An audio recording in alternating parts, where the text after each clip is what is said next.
I'm standing in the kitchen of the bakery I built from nothing, holding an eviction notice in one hand and a single perfect blueberry in the other. This blueberry is the last remnant of a 200-pound shipment that was supposed to be the centerpiece of our city's biggest food festival. Now, it's just a tiny dark blue reminder of how spectacularly my life imploded. An hour ago, my business partner, my best friend since kindergarten, stood on a stage and accepted a 6-figure investment from a celebrity chef. The investment wasn't for our bakery. It was for her new solo venture, built on the secret recipes she stole from my family. If you'd asked me this morning what the worst part of my day would be, I would have said it was waking up at 3 a.m. to proof the dough, or the nagging feeling that we were running low on vanilla extract.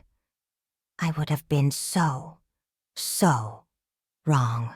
The worst part of my day was realizing the person I trusted most in the world had been planning my ruin for over a year, with a smile on her face and her hand in my pocket. But I'm getting ahead of myself. Let's go back to the beginning, before the betrayal tasted more bitter than burnt coffee. Our bakery, Hearth and Soul, wasn't just a business. It was a sanctuary. It was the physical manifestation of a dream I'd had since I was a little girl, covered in flour in my grandmother's kitchen. The building itself was old, with exposed brick walls we'd spent weeks scrubbing by hand, and original hardwood floors that creaked with stories. It smelled of yeast, caramelized sugar, and my grandmother's legacy. Every morning, I was the one who arrived in the dark, my hands turning on the massive mixers, my mind focused on the alchemy of turning simple ingredients into something that made people happy. I was the baker, the artist, the hearth. My best friend Maya was the soul, or so I thought. We'd been inseparable since we were 5, sharing secrets, scraped knees, and eventually, this dream. Maya was brilliant, sharp, and charismatic. She had a business degree and a way with people that I, an introvert who preferred the company of sourdough starters, could only admire. She handled the front of the house, the marketing, the finances, the endless paperwork that made my eyes glaze over. We had a pact. I would create the magic, and she would make sure the world could find it. For 5 years, it worked. We poured our life savings, a mountain of loans, and every ounce of our energy into Hearth and Soul. We became a local gem, famous for our laminated pastries and, most importantly, my grandmother's midnight blueberry scones. They weren't just scones. They were a family secret, a recipe passed down through 3 generations, written in my grandmother's spidery cursive, in a worn leather-bound book I kept locked in a safe. Maya was the only other person on Earth who knew the recipe. I trusted her with it, the same way I trusted her with my life. The bakery was more than just a place of work. It was our entire world. Our staff were like family. Our regular customers knew our names, our stories. We hosted poetry nights, sponsored local kids' sports teams, and gave away our day-olds to the local shelter. We were building a community, not just a brand. I was proud. I was fulfilled. I was also exhausted, running on caffeine and the sheer joy of seeing a line out our door on a Saturday morning. I was so focused on the hearth, on the craft, that I didn't see the cracks forming in the soul of our partnership. Looking back now, the signs were all there, like faint smudges on a window pane you don't notice until the sun hits it just right. It started subtly. A few years in, Maya started talking about scaling. It was a word that made my skin crawl. She wanted to expand, to franchise, to streamline. Elara, we can't be kneading every loaf by hand forever, she'd say, her voice laced with that gentle, persuasive tone she used when she really wanted something. We need to think bigger. Automated proofers, a central commissary. I'd push back, arguing that the hands-on approach was our identity. It was what made us special. Our customers taste the love, Maya. You can't mass-produce love. She'd smile, pat my hand, and say, "Of course, hun. You're right. Let's just table it for now." But the topic never really went away. It would pop up in conversations about profit margins, supplier costs, and quarterly reports that she presented to me in glossy binders, full of charts and figures I didn't fully understand. "Don't worry about the numbers," she'd say. "That's my job. You just keep making the magic." And because I trusted her, I did just that. I kept my head down, my hands in the dough, and I let her steer the ship. Then the smaller, more insidious things began. She started taking meetings I wasn't invited to. "Just boring supplier negotiations? You'd hate it," she'd explain. She'd come back buzzing with energy, talking about a new contact or a potential opportunity, but the details were always vague. Money started getting tight, or so she said. We'd have a record-breaking month, but she'd show me spreadsheets that indicated we were barely breaking even. "Overhead is a killer, Elara. The rent, the utilities, the rising cost of organic flour." It seemed plausible. I wasn't an accountant. I saw the bills come in. So, I agreed when she suggested we hold off on giving our staff their annual raises.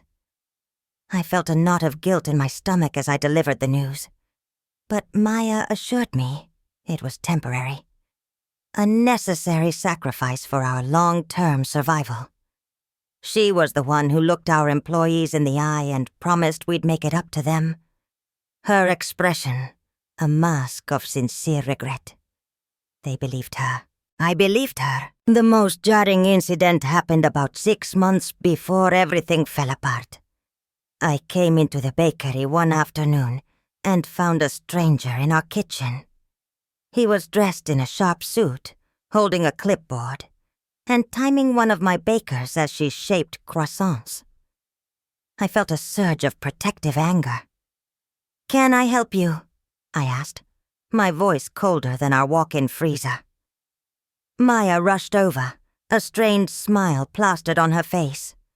"Elara, this is Mr. Davies.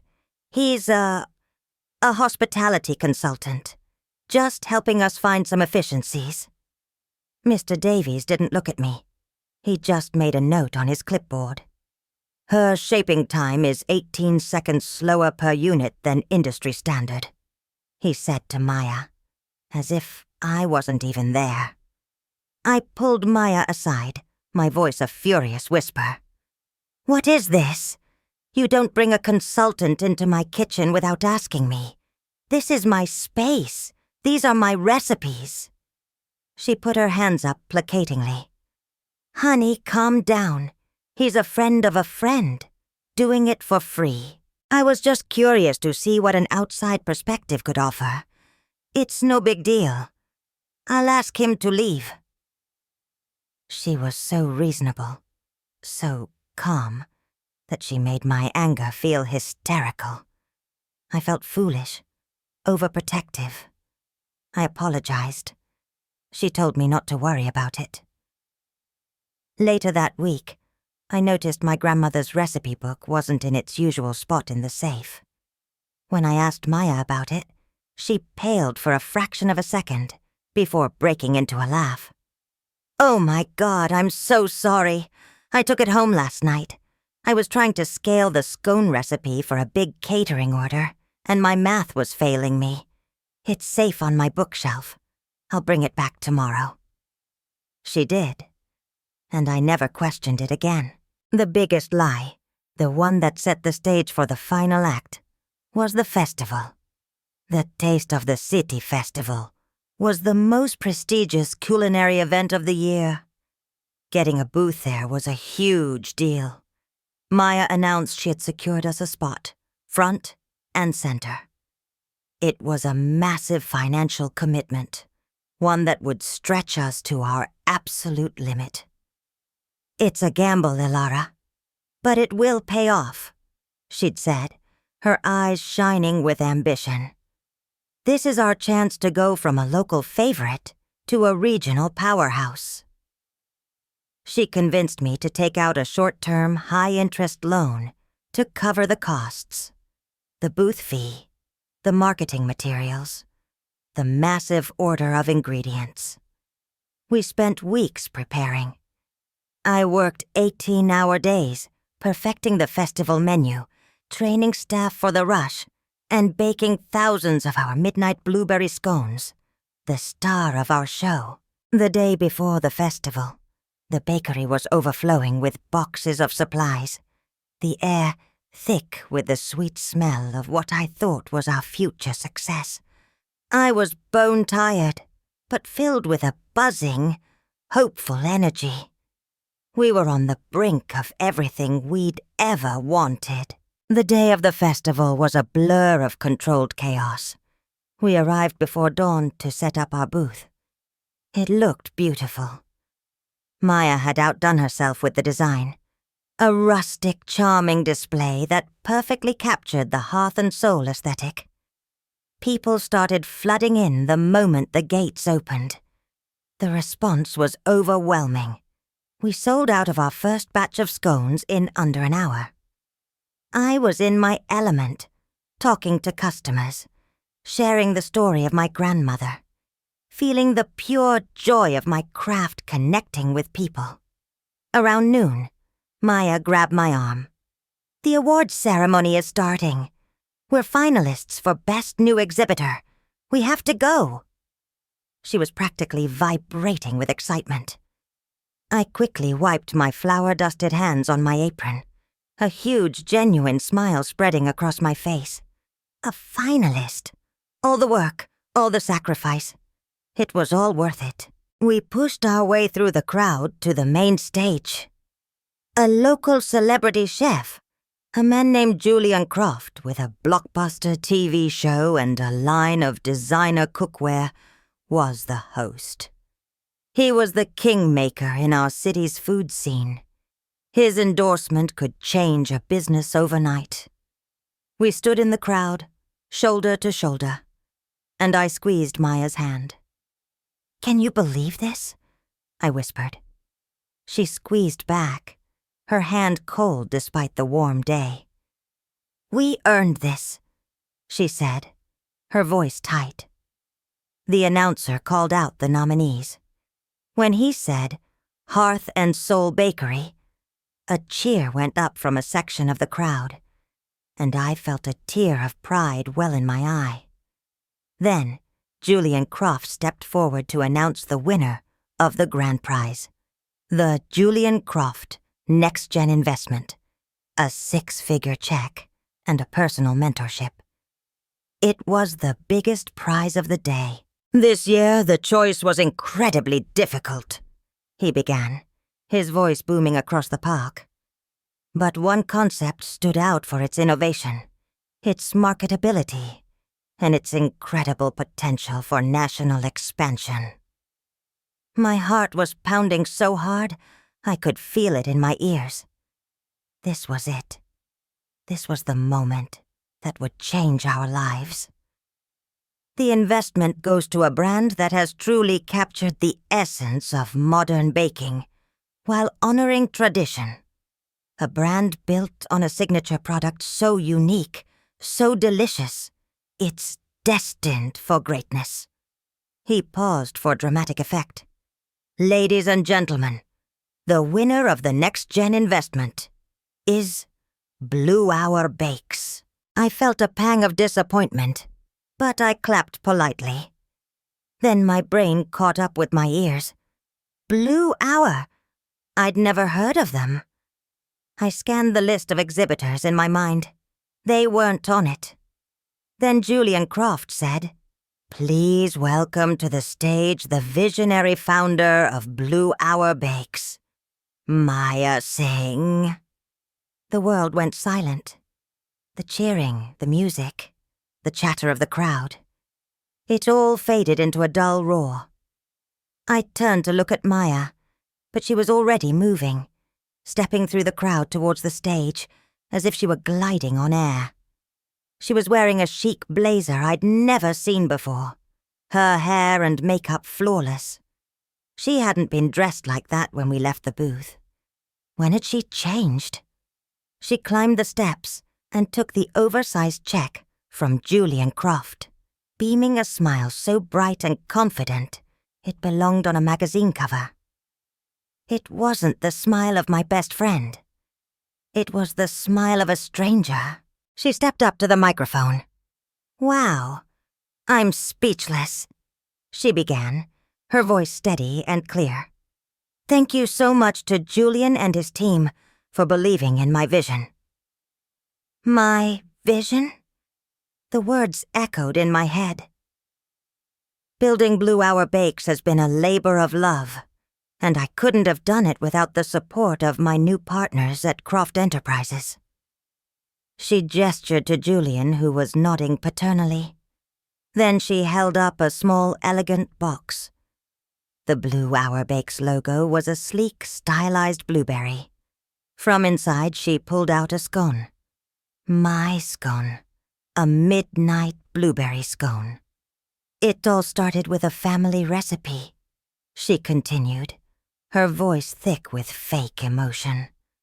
"A recipe that I have re-engineered and perfected for a modern palate. We can't wait to bring the taste of the blueberry dusk scone to every corner of the country." Blueberry dusk.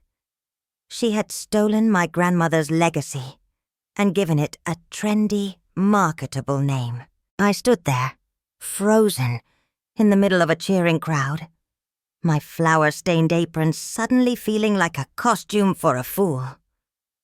I watched my best friend, my sister, sell our dream on a national stage. My world didn't just crumble. It was methodically dismantled, packaged, and sold to the highest bidder. And I was the last one to know. I didn't scream. I didn't cry. I didn't make a scene. A strange glacial calm settled over me. While the crowd was still applauding, while Maya was posing for photos with her giant check, I turned and walked away. I moved through the festival grounds like a ghost, past the laughing families and the vibrant food stalls, the smells of grilled meat and spun sugar turning my stomach. I didn't go back to our booth. I couldn't face our staff, their hopeful, excited faces. I couldn't bear to look at the stacks of scones that were now evidence of my own stupidity. I walked out of the park, hailed the first cab I saw, and gave the driver the address to the bakery. The ride was silent. I just stared out the window, watching the city go by, feeling nothing and everything all at once. The shock was a physical thing, a heavy blanket that smothered all other emotions. When I got to the bakery, the silence was deafening. It was our day off, so it was empty, filled with the ghosts of the morning's frantic energy. I walked through the dark dining room, my footsteps echoing on the floors I had so lovingly polished. I went straight to my small cluttered office in the back. My first move was to try and log into our shared business accounts. My password didn't work. Blocked. I tried our social media pages. Blocked.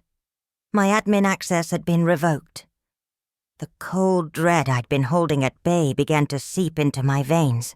This wasn't a spontaneous decision. This was a long, calculated plan. My hands were shaking, but my mind was hyper-focused. The safe. I knelt and spun the familiar combination. My grandmother's recipe book was gone. Of course it was. In its place was a single folded piece of paper. It was a lease termination notice. Maya, as the majority partner on the business filings, a detail she'd assured me was just a formality for the bank, had invoked a clause in our partnership agreement to dissolve the business and terminate the lease, effective in 30 days. We were being evicted. Next, I went to her desk. It was tidier than usual. Most of her personal effects were gone, but she'd made a mistake. Tucked under a stack of old invoices, she'd left a folder. Inside was a copy of the contract she'd signed with Croft Enterprises. It was dated 6 months ago, right after the hospitality consultant had visited. The contract laid it all out in ruthless corporate language. She had sold them not just the recipe, but the entire brand story. My grandmother's story. My story. She was positioned as the sole creator and visionary. Hearth and Soul was referred to as a test market and a proof of concept to be dissolved upon the launch of Blue Hour Bakes. The festival, the booth, the loan I had co-signed. It was all a charade. It was her launch party, funded by my debt. The final page was a financial breakdown. It detailed the transfer of our business assets into a new holding company, registered solely in her name. She had been systematically bleeding our bakery dry for over a year, diverting profits into her new venture, while showing me doctored spreadsheets that painted a picture of struggle. The money I'd thought we didn't have for our staff's raises had gone to pay for her lawyers, her branding consultants, and her new wardrobe. The betrayal was so absolute, so meticulously planned, it was almost a work of art. I slid down to the floor, the contract in my hand, and finally, in the silent, empty heart of my stolen dream, I let out a single, ragged sob. To understand how I could have been so blind, you have to understand my grandmother, Anneliese. She wasn't just a baker. She was a force of nature. A German immigrant who arrived in America with nothing but a suitcase and a head full of recipes, she believed that baking was a form of love. Her kitchen was the warmest place in the world, a haven of comforting smells and quiet wisdom. She taught me that dough is a living thing, that you listen to it, feel it. It tells you what it needs, Elara, she'd say, her hands, gnarled with arthritis, but endlessly gentle, guiding mine. You just have to be patient enough to listen. She was patient. I was not. I was a clumsy, impulsive kid. But she never lost her temper. She just passed me another bowl and told me to try again. The recipe book was her Bible. It was a thick, leather-bound journal with a fading gold leaf title, Seelenfutter, Soul Food. It was filled with her elegant, looping handwriting, with notes in the margins, with flour smudges and butter stains that were like a map of her life. The midnight blueberry scone recipe was on a page near the back, the paper worn almost translucent from use. It was more than a recipe. It was a story. The secret wasn't just an ingredient. It was a technique, a specific way of folding cold butter into the dough, a precise temperature, and a resting process she'd invented to create a texture that was impossibly flaky on the outside and tender within. It was our family's crown jewel. Before she passed away, she gave the book to me. "This is your inheritance," she told me, her voice thin, but firm. It is not just recipes. It is our history. Protect it. I met Maya in a freshman economics class. I was failing spectacularly. I was a fine arts major, completely lost in a sea of supply and demand curves. She sat next to me, took one look at my panicked face and whispered, "The professor drops the lowest quiz score. You can bomb this one." We were instant friends. She was everything I wasn't. Confident, ambitious, practical. She helped me pass economics. I helped her decorate her bleak dorm room. We were a perfect balance. The dream of the bakery started one night over cheap pizza. I was homesick, missing my grandmother, and I'd baked a batch of her scones in our dorm's tiny, unreliable oven. Maya took one bite, and her eyes went wide. "Elara," she said, her mouth full. "This is it. This is what you're meant to do. And I'm meant to help you sell it to the world." For the next 10 years, that dream was our North Star. We wrote the business plan as our college thesis. We worked terrible jobs to save money, pooling our paychecks into a joint bakery fund account. When my grandmother died, Maya held me as I cried, and she was the one who said, "Now we have to do it." For her. Her belief in me was relentless. She was my biggest cheerleader, the one who pushed me to quit my stable graphic design job to pursue baking full-time. "You have a gift," she'd say. "Don't waste it building someone else's dream." How could I ever have suspected that she was just waiting for the right moment to steal that dream for herself? Looking back, the clues were there in her ambition. She always wanted more, faster. While I was content with slow, organic growth, she was obsessed with recognition, with awards, with being seen as a success. I thought it was for us. I thought her ambition was the engine, and my passion was the fuel. I never realized she was just using my fuel to power her own escape rocket, leaving me stranded on the launch pad. The trust I had in her was so complete, so foundational to my life, that to question it would have been like questioning gravity. So, I didn't. I just kept my eyes on the horizon she painted for me, never realizing she was drawing me a map that led right off a cliff. The day after the festival, I didn't get out of bed. My phone buzzed incessantly with texts from my staff, from friends, from my parents, all asking what was going on. News travels fast in the age of social media. The festival had posted a glowing feature about Maya and Blue Hour Bakes.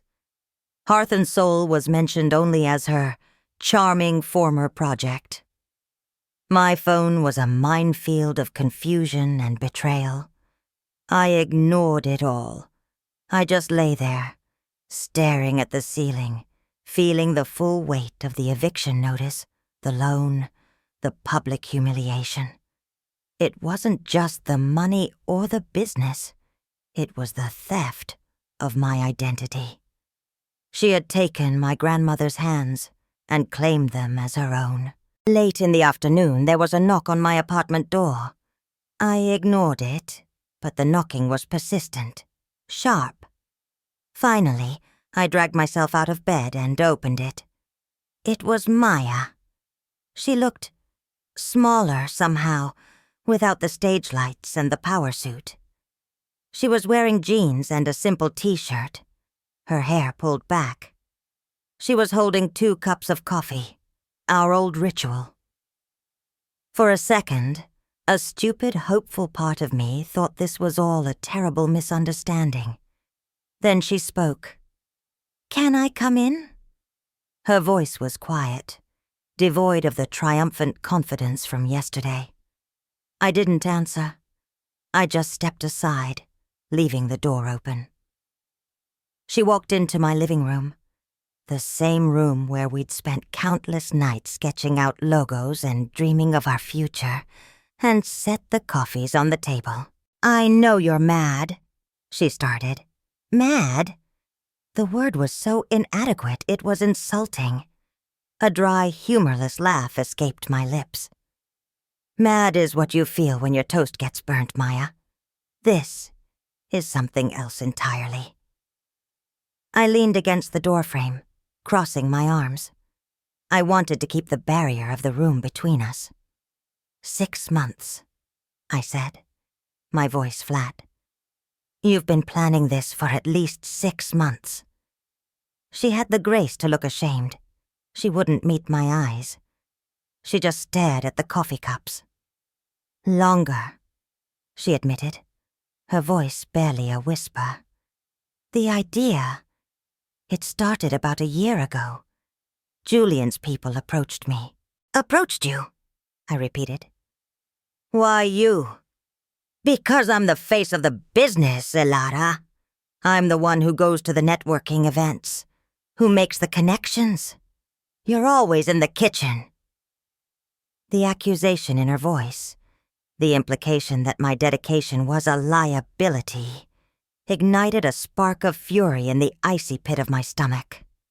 "The kitchen is where the business is," I shot back. "Without what I do in that kitchen, you'd have nothing to sell, nothing to network with." "Exactly," she said, finally looking up at me, her eyes pleading. "It's a product, a brilliant product, but it was trapped. You were trapping it. You and your sentimentality, your fear of growth. Oh, we can't use a machine. My grandmother wouldn't like it. We can't expand. We'll lose our soul. Your grandmother is gone, Elara. And a business doesn't have a soul. It has a bottom line. I was trying to build us an empire, and you just wanted to keep playing in your cozy little sandbox." "Our sandbox?" I said, my voice rising. "That sandbox was our entire life. It was paying our bills. It was employing 12 people who trusted us. And it was our dream, Maya. Not just mine. It was supposed to be ours." "It was a starting point," she insisted, stepping towards me. "I did this for us. The deal with Croft. It's huge. Life-changing money. I was going to cut you in. Once everything was settled, I was going to come to you with a check. A big one. Enough for you to never have to worry about money again. You could have your own little test kitchen. Develop recipes all day. No stress." The sheer audacity of her words stole my breath. She wasn't just a thief. She was a colonizer, graciously offering me a reservation on the land she'd stolen from me. "A check," I said, the words dripping with contempt. "You think this is about money? You stood on that stage and you took credit for my grandmother's legacy. You took her story, her Seelenfutter, and you repackaged it as Blueberry Dusk. You put my name, our bakery's name, on a high-interest loan to fund your own launch party, and you left me to drown in the debt. And you have the nerve to stand here and tell me you did it for us." Tears started streaming down her face then. Real tears, not the fake ones for the stage. "I got in over my head," she sobbed. "It started small, but Croft's people, they have so many lawyers, so many clauses. They wanted a clean story, a single founder. They said you were a complication. They made me dissolve the company. I didn't know how to tell you." "You didn't tell me because you didn't want to," I said, my voice hard as stone. "You wanted the glory all to yourself. You've always wanted it. I just never wanted to see it." I walked over to the coffee table, picked up the cups she had brought, and carried them to the kitchen sink. I poured them both out, the dark liquid swirling down the drain like our friendship, You need to leave, Maya. Leave. Hey, Lara, please, she begged. We can fix this. I turned to face her, and for the first time, she saw the person I was now. Not her soft-hearted, trusting friend, but a woman who had lost everything. There is no we, I said, my voice deadly quiet.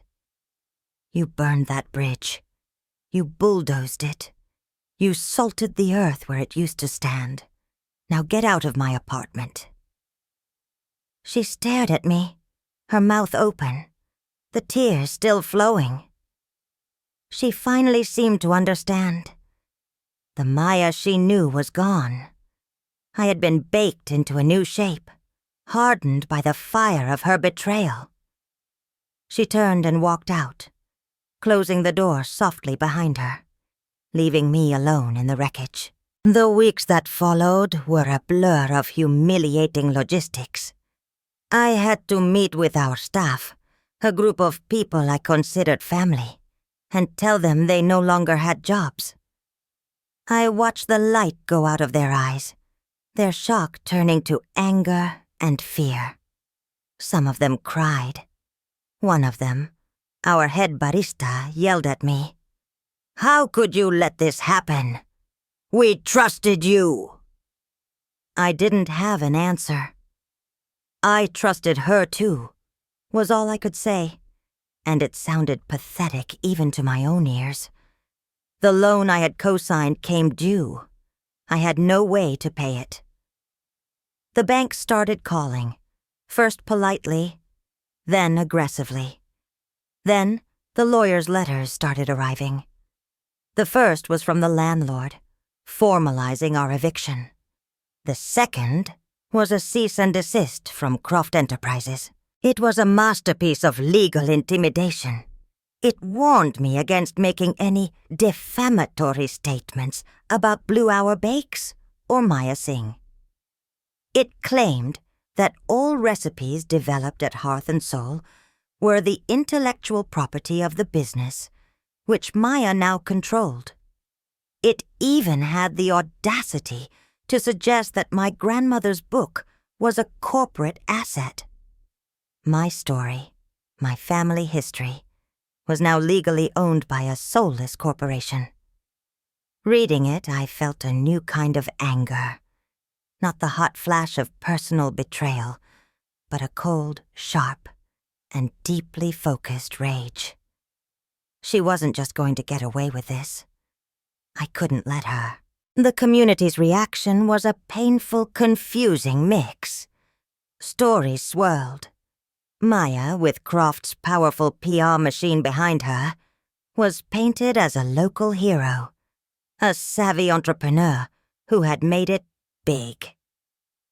Hearth and Soul was a footnote in her triumphant story. Some of our old regulars sent me messages of support, but many more were swayed by the glossy narrative.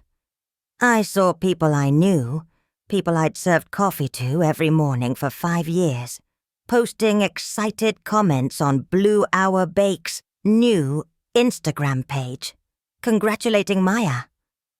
Each comment felt like a fresh cut. I was being erased from my own life story, broke, heartbroken, and facing a mountain of debt. I hit rock bottom. I spent my days packing up the bakery, wrapping the custom-made mugs, dismantling the shelves we had built with our own hands. Every object was a memory, a ghost of the future I had lost.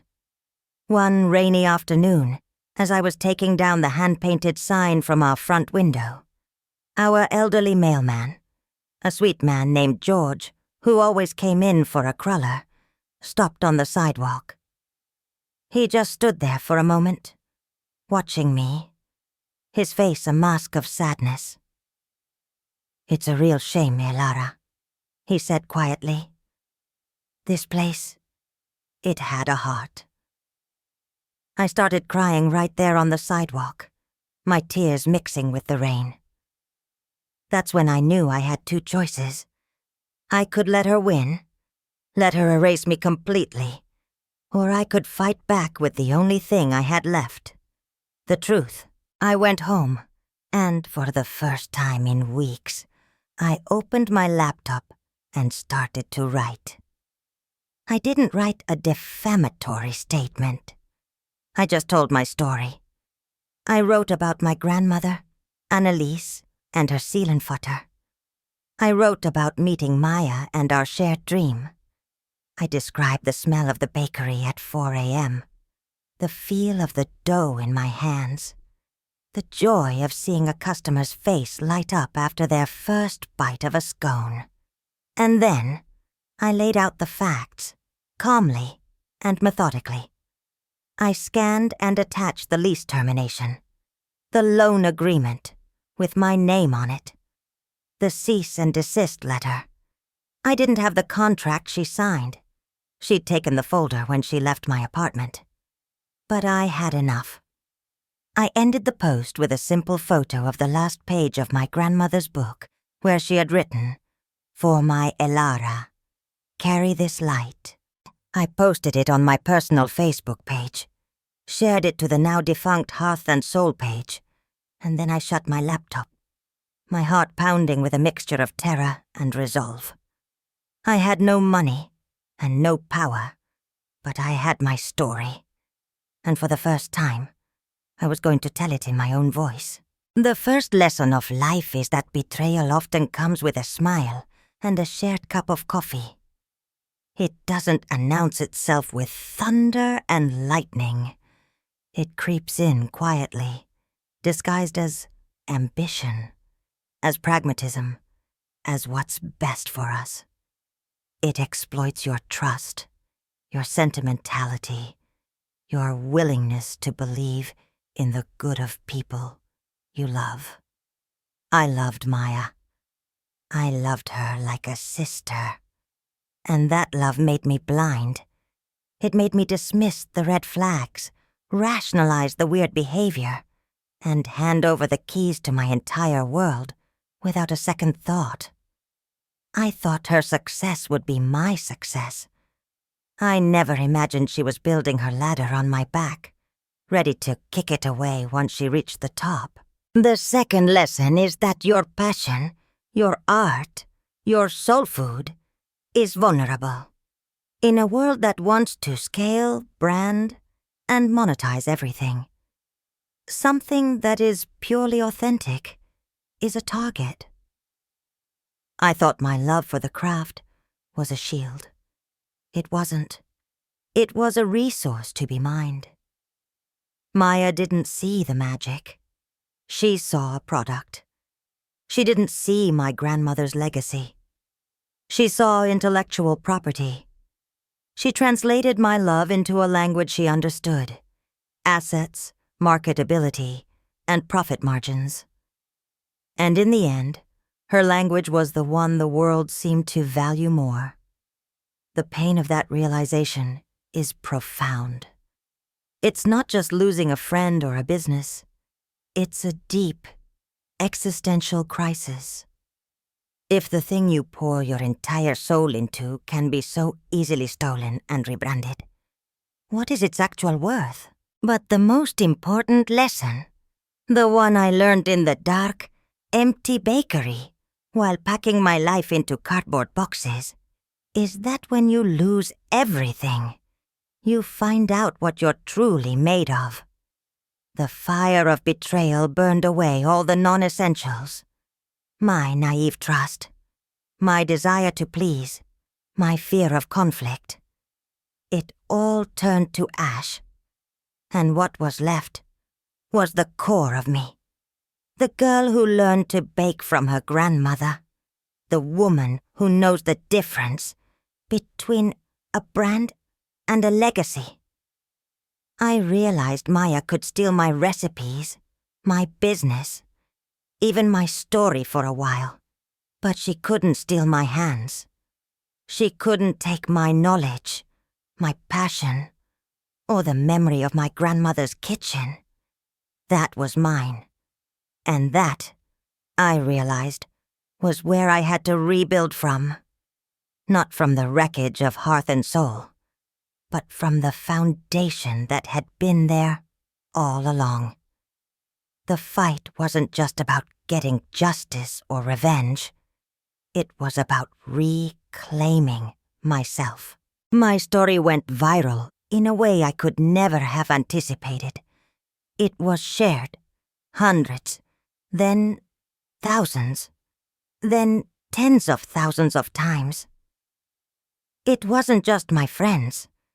It was strangers from all over the country. Other small business owners, artists, chefs, people who had been betrayed, people who understood what it meant to pour your soul into something. My inbox flooded with messages of support. A local news blog picked up the story, then a national one. The narrative began to shift. The hashtag #IamHeartandSoul started trending in my city. People started leaving one-star reviews on Blue Hour Bakes pages, not with angry rants, but with my story. They posted pictures of themselves outside my shuttered bakery, leaving flowers and notes of support.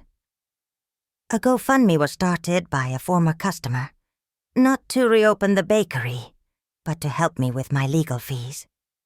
It was a stunning, humbling wave of solidarity. Croft Enterprises and Maya tried to fight back. They issued a statement calling my claims a baseless and malicious campaign by a disgruntled former associate. But it was too late. The story of the slick corporation and the celebrity chef crushing a small, local artist was too compelling, too classic. And I had receipts. The public was on my side. The turning point came when a former employee of Croft Enterprises, a young marketing assistant who had been in the meetings about Blue Hour Bakes, contacted me anonymously. She sent me a file. It was the original marketing brief for the project. It contained internal emails and presentations. And there it was, in black and white. A detailed plan to acquire the proprietary recipes from the partner, Elara, leverage the founder's, Maya's, media-friendly story, and phase out the original legacy brand. It even included a picture of my grandmother's recipe book, labeled Asset Number 1. It was the smoking gun. Armed with this, and with the funds raised by the community, I hired the best intellectual property lawyer I could find. We didn't sue for money. We sued for an injunction to stop the sale of the blueberry dusk scone and for the legal return of my family's recipes. The legal battle will be long and expensive. The outcome is uncertain. Maya has disappeared from the public eye, her social media silent. Blue Hour Bakes has delayed its national launch. The giant check she held on stage is now a symbol of her disgrace. I don't know if I'll ever get my bakery back, or if I'll ever see a dime. But it's no longer about that. I walk past the old Hearth and Soul location sometimes. The windows are papered over.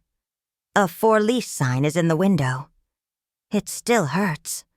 It hurts like a phantom limb. But it's a clean pain now, not the messy, confusing agony of betrayal. I'm not that naive girl covered in flour anymore. I'm a woman who went through the fire and didn't burn away. I am still here, and I am still a baker. My story isn't over. In a way, it's just beginning. So that's where I am now. Living in a tiny apartment, working a temp job to pay the bills, and spending my nights strategizing with my lawyer. Some days it feels hopeless. Some days I'm so tired of fighting I just want to give up. But then I'll get a message from a stranger telling me my story inspired them to stand up for themselves. Or I'll open the old battered recipe book, and the smell of vanilla and old paper will remind me of who I am and what I'm fighting for. I'm fighting for every small creator who has ever been told their work isn't scalable. I'm fighting for every person who has been betrayed by someone they trusted. And I'm fighting for my grandmother, Annalise, and her belief that some things in this world should be made with love, not just for profit. I don't know what the future holds. Maybe I'll win the lawsuit. Maybe I'll lose. Maybe one day I'll open a new bakery.